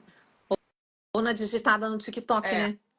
E outra pergunta é: a senhora tem noção de que a maioria das famílias não tem conhecimento apropriado para compreender esses assuntos? Por isso, não tem muito como debater esse assunto. Como combater, desculpa. Nesse contexto, qual a sua instrução ou opinião para os pais dialogarem com os filhos sobre esse desprezo, a homofobia e os outros? Quando eles não têm tanta informação. É difícil, né? Eu acho que assiste a Vai live, buscar tem que se informação. informar, vai buscar informação. E eu acho que também, assim, ficar atento ao filho, porque eles dão sinais, assim. Filhos em isolamento social, que não sai do quarto nunca, que não quer sair nem para sair com os amigos. Automutilação, as meninas se automutilam, escondem com casaco, usando casaco no calor. É, perda de apetite, que às vezes é indicativo de transtorno alimentar. Enfim, eles dão sinais. Eu vou até fazer uma postagem sobre os sinais que eles dão. Não querer ir para a escola. Olha só, uma atividade que assim, está comprovado que diminui o risco dos filhos se envolverem com violência e com drogas. Fazer uma refeição por dia em família. Simples, né? Bem simples.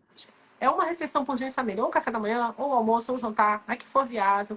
Se não der para fazer todo dia, pelo menos no dia que der, 3 vezes por semana, no final de semana. Obviamente, todo mundo com o celular fora da mesa, celulares guardados em outro lugar. Senta todo mundo junto, envolve os filhos no preparo da comida, da refeição, senta. Vocês vão ver que o tanto de conversa que vai começar a surgir, o quanto eles vão começar a conversar sobre o mundo Tive uma deles.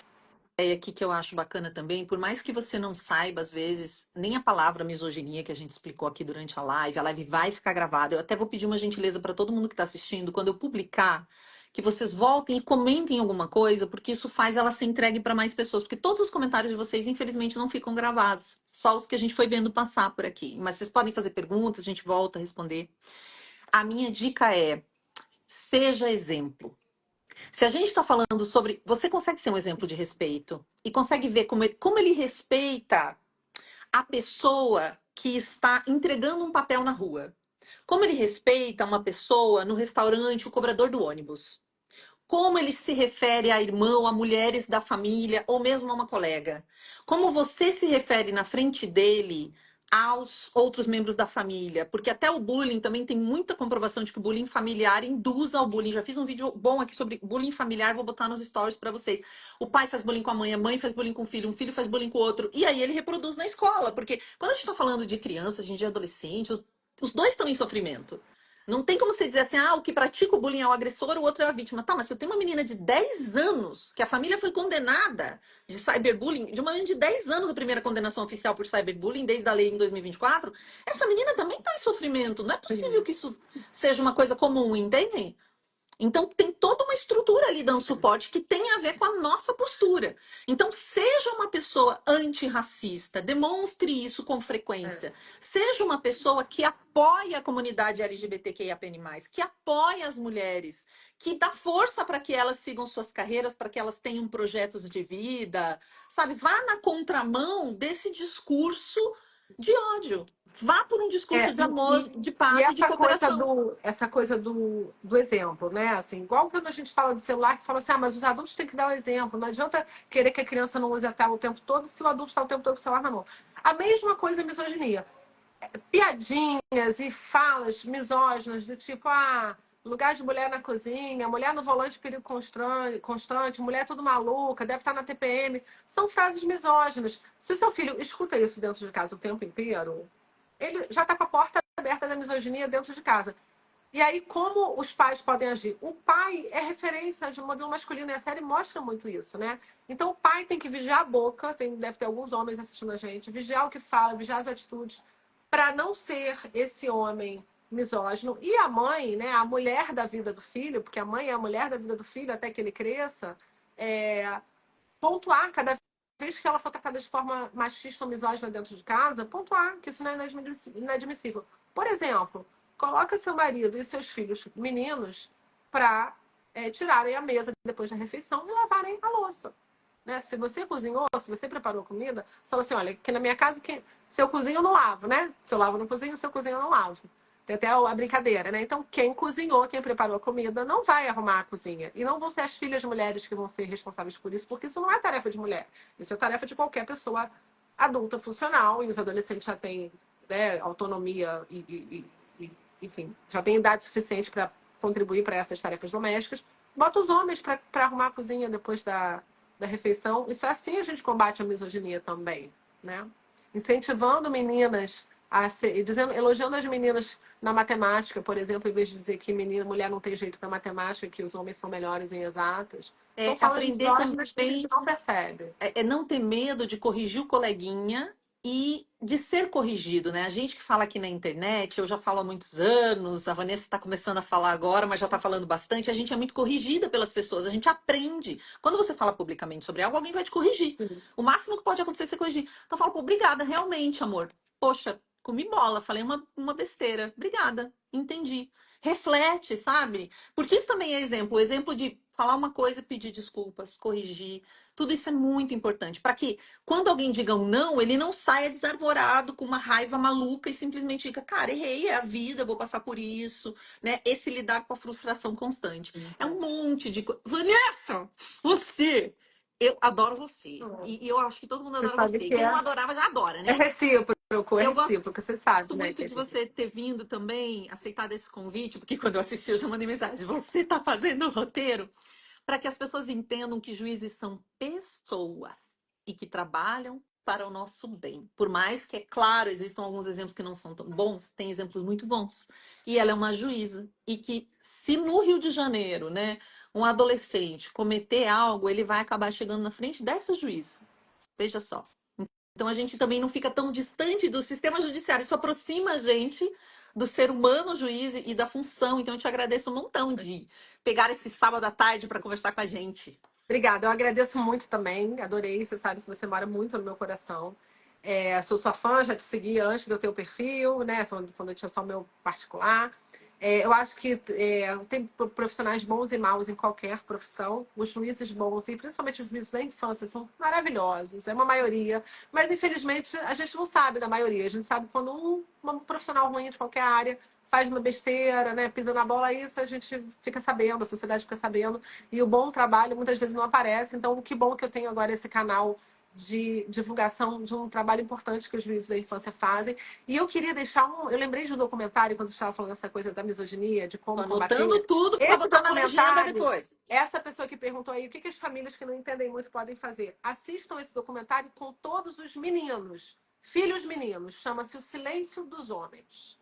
Um documentário que está no YouTube, é gratuito, dura 1 hora. Ele é feito por vários países, inclusive o Brasil, no qual vários homens vão falar de como é difícil ser homem na sociedade atual. Né? Os desafios da masculinidade, como é difícil ser um homem sensível, um homem que fala sobre suas emoções, como os homens, por exemplo, apesar das mulheres terem mais depressão diagnosticada, os homens se suicidam mais, porque eles não falam e não têm diagnóstico. Então vale muito a pena assistir esse documentário, O Silêncio dos Homens. Depois eu vou deixar no story também o link para o documentário.